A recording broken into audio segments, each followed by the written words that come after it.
At home, I dream that at Naples, at Rome, I can be intoxicated with beauty and lose my sadness. I pack my trunk, embrace my friends, embark on the sea, and at last wake up in Naples. And there beside me is the stern fact, the sad self, unrelenting, identical, that I fled from. I have long appreciated this quote from Emerson. I've used it in my book, A Practical Guide to Prosperous Living, and as a basis for a number of lessons I've given. I find value in this statement because it seems that most of us have claimed an interest in the inner path when we're simply attempting to use spiritual principles to get to some version of Naples. We envision a life where we can be intoxicated with beauty and lose our sadness, embark on a program of spiritual study, engage in the invocation of precisely crafted denials and affirmations, and determine to see the good in all, with the hope that this will somehow transport us to a better life. All too often, however, we remain plagued by the stern fact that wherever we go, whatever we accomplish, we drag along the sad self that we hope to escape. It's important to understand the goal of our goals. In many cases, our true interest is not reaching some version of Naples, but ridding ourselves of the sad self. We mistakenly believe that upon our arrival at Naples, we'll find the happy self that we desire. The process of getting to Naples and losing the sad self are actually two very different activities. The first deals with acquisition, or having, while the second deals with becoming, or being. The focus of having is always on externals, the creation of a specific set of circumstances and the acquisition of things. The focus on being is always on the unearthing of what we are at a deeper, more authentic level. The sad self reasons that if it were complete, then it should be happy right where it is. Because it's not happy, it assumes this is because happiness is found elsewhere, under different circumstances. The sad self is obviously unworthy of that other place. To become worthy, it begins a campaign of self-improvement. Unfortunately, the endeavor for self-improvement often translates into little more than an exercise of self-rejection. The fact that I don't have the things that make me happy indicates that I haven't earned the right to have them. Who I am now is not good enough. I must become something more. When the sad self steps into the spiritual arena, it finds great hope in speaking affirmations like this: I am an unlimited child of God. The sad self doesn't actually believe itself to be an unlimited child of God, but by constantly affirming it, I will move closer to this state. This attempted transition has less to do with spiritual realization and more to do with making the self worthy of attaining a life in Naples, where happiness abounds. The sad self simply cannot conceive of itself as a potential fountain of unhindered life.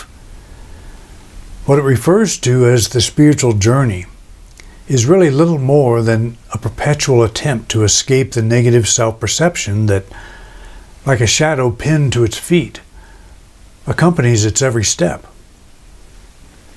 To say that all we seek is found within us is not, as many prosperity-oriented teachers proclaim, a reference to our unlimited potential for accomplishment.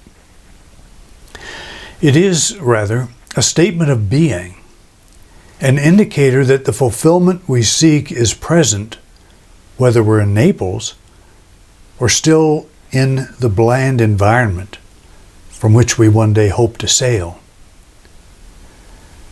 The true student of the spiritual life will take their eye off their environment and seek first an understanding of why this creative life force so persistently gives itself.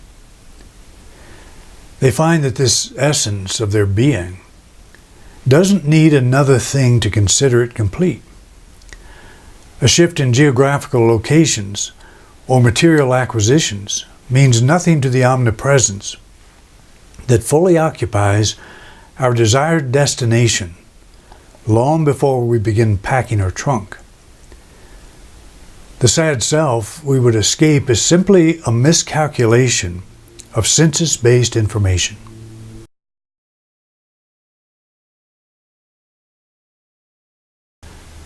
When we seek to acquire most anything, an important consideration involves motive.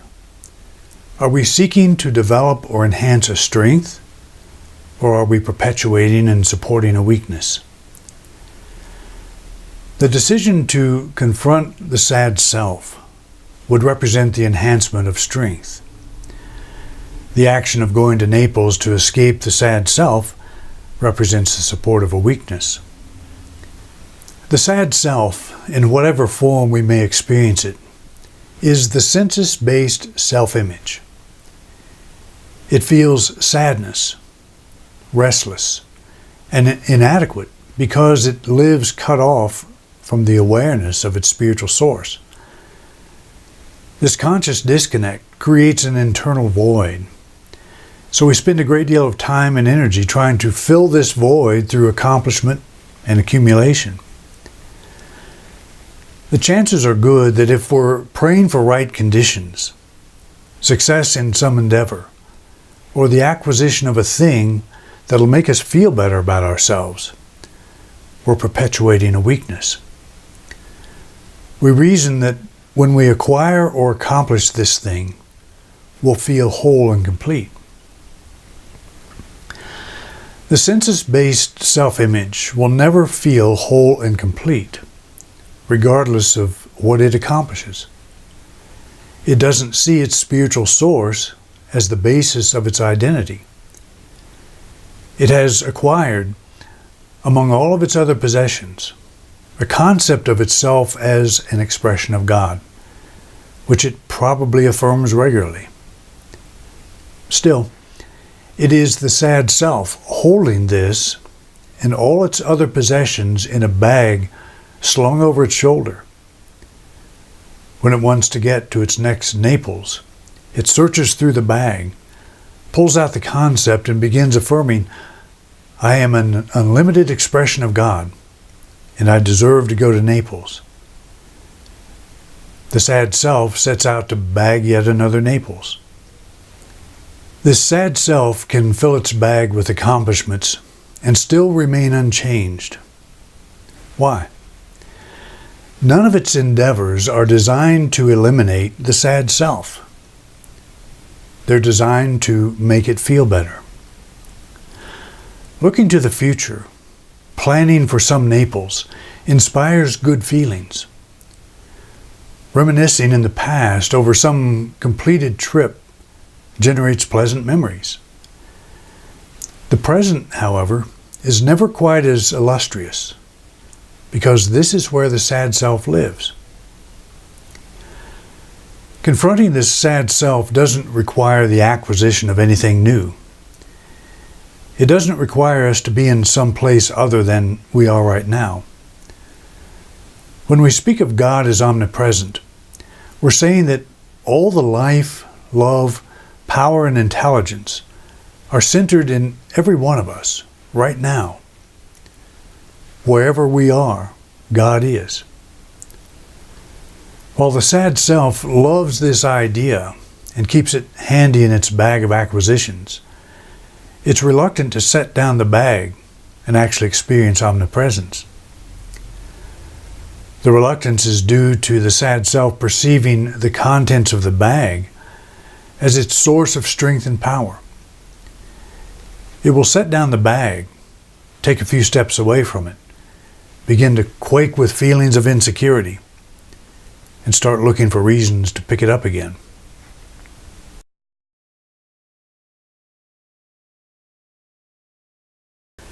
There's nothing wrong with going to Naples.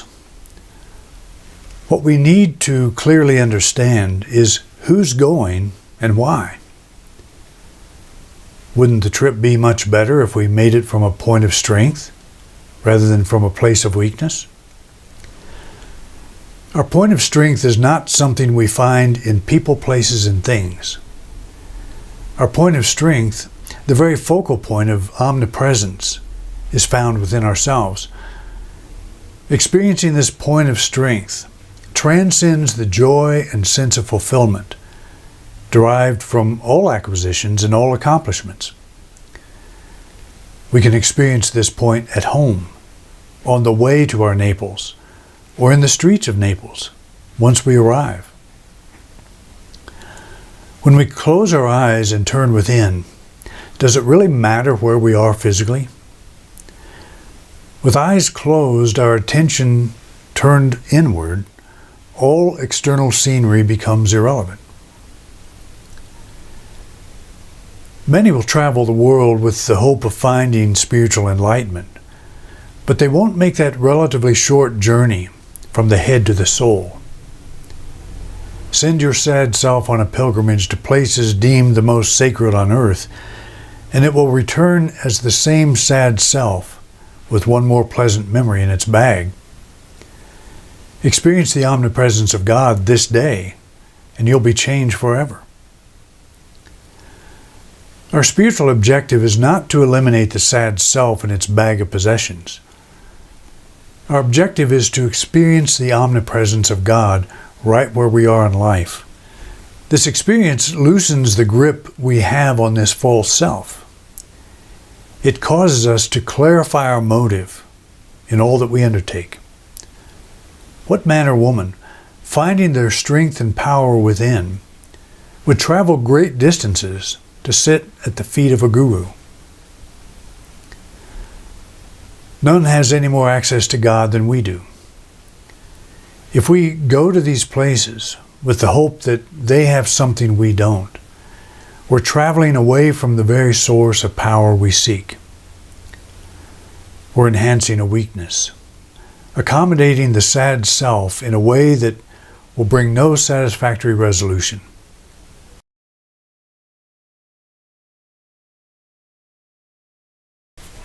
The question is, how do we recognize and release the sad self?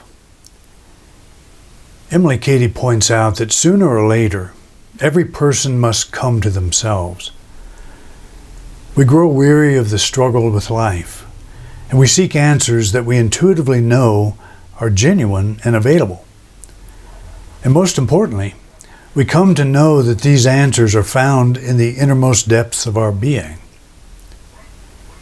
Cady writes, "Each man must sooner or later learn to stand alone with his God. Nothing else avails. Nothing else will ever make you master of your own destiny. There is in your own indwelling Lord all the life and health, all the strength and peace and joy, all the wisdom and support that you can ever need or desire. No one can give to you as can this indwelling Father. He is the spring of all joy and comfort and power." The first thing you have to do is know the difference between your true self and your sad self, that is, your self-image. Jesus spoke of building your house on the shifting foundation of sand or the solid foundation of rock. The foundation of sand is the self-image. The foundation of rock is the soul.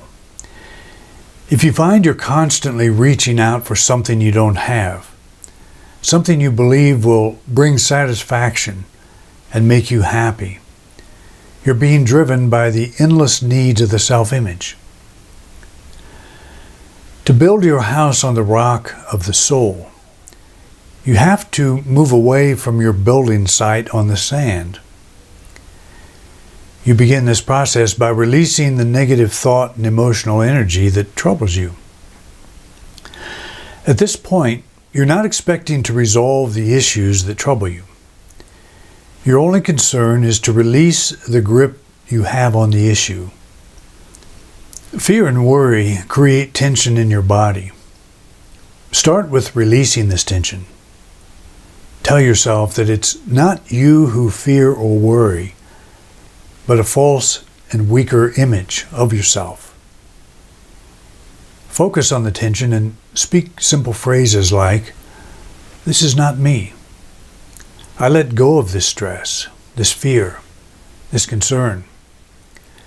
That which is in me is greater than that which is in the world. The battle is not mine. I lift my spiritual eyes away from these matters, and I let the pure peace of letting go rise in my being. I rest beside still waters. The Lord of my being restores my soul. I let go." Okay, so the question becomes, how do we get rid of the sad self, the self-image that plagues us with all these problems? The answer is simple, and though it's not always easy, it gets easier with mindful practice. The first thing we have to do is identify the difference between the self-image and the soul. This doesn't have to be a major undertaking. There's a pretty simple way of making this distinction. The self-image always wants something. It's always trying to resolve something so it can be happy. It's always trying to get to some form of Naples. We need healing. We need more money. We need to resolve a conflict we're having with someone. You can pick up right away that the self-image is in a state of lack, a state of incompleteness. You can tell by how you feel when the self-image is making demands. But we're so used to responding to these demands that we don't think much about it. We don't see it as something foreign to our true self. We accept it as normal. But it really is foreign. It has nothing to do with the deeper reality of who and what we are. As a complete expression of God, your soul doesn't demand, doesn't request, doesn't ask of anything more, and it doesn't need to be somewhere other than here. Your soul doesn't need one more thing to feel whole. This is where our mindfulness comes in. This is where we pause to recognize that the one issuing the demand for a resolution of any sort is our surface self. If we're trying to resolve an issue so we'll be happy, just know that this is the self-image in control. We want to resolve the issue so we can feel complete. But the soul never issues such demands. The closer we get to our spiritual center, the more at peace we feel, the more secure we feel, the more strength and life we feel. So we recognize that when we're longing for change, when we feel that in order to be happy, we must be somewhere else or have something more, this is the self-image. We're caught in what we might think of as the gravity field of the self-image. We're being pulled down by a negative field of gravity, this feeling that something essential to our happiness is missing. So at this point, we're not going to try to resolve this issue. This is not our intention. And we're not going to pursue an experience with God. We're going to pursue only the process of letting go. Okay? We're going to acknowledge that we're not this self that so desperately wants to change everything. We're something much deeper. So to get to this deeper something, this pristine essence of who and what we are, we let go of the thing that's running interference. We release the demands of the self-image.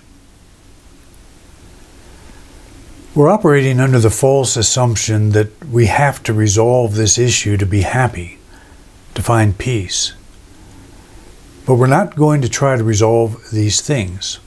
We're not going to try to make something happen that will improve our circumstances.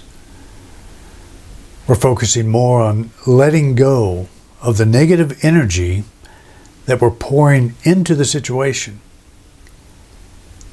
And by energy, I mean thought and feeling, thinking and emotion. We're going to focus on letting these energies go. And we're going to let them go to the extent that we feel more relaxed, more at peace.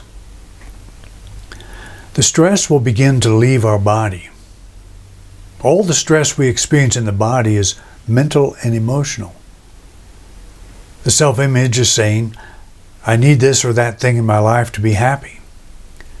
So if this or that thing isn't there, we create this mental and emotional dam that interferes with the free flow of our being. We stress out. We build up a tension. And pretty soon we begin to think it's resolvable only by attaining the thing we lack. We have to remove ourselves from this false sense of obligation. Years ago, I read an illustration of a village that was flooded every year because it was located in a valley. One day a wise man happened by and advised the people to move their village to higher ground, and they never would have to be bothered again by flooding. This is really what we're doing. We're the villagers moving to higher ground, where the floodwaters of negation can't reach us. It's almost with a sense of obligation and personal responsibility that we succumb to fear and worry. It's almost like a banner that says we're responsible people.